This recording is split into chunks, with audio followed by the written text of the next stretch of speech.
اگر خواهی که بیایی تو در آغوشم، عزیز دل مکن هرگز تا فراموشم.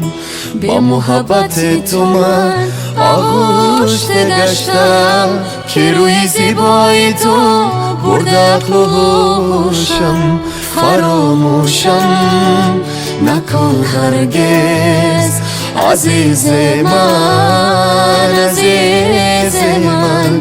فراموشم نکن هرگز عزیز من، عزیز من.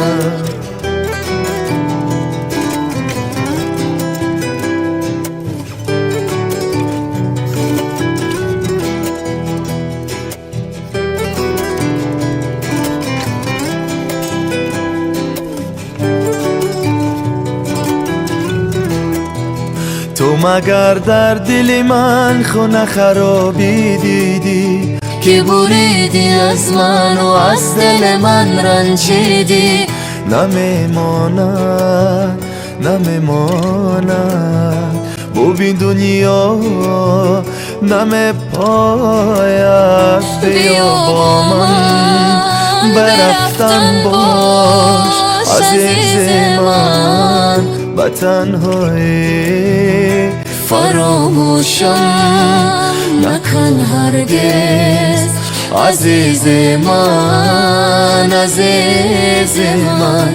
فراموشم نکن هرگز عزیز من، عزیز من.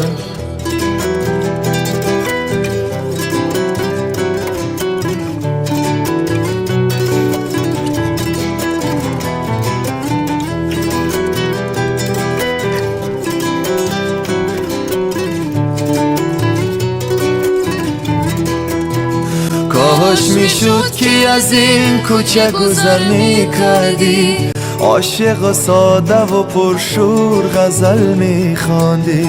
من که با حق خود ساده زندگی دارم، کاش میشد که با این ساده نظر میکردی.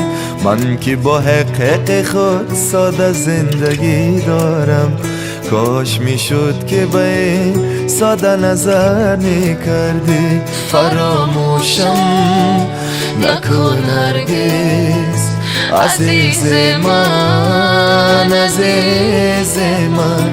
فراموشم نکن هرگز عزیز من، عزیز من.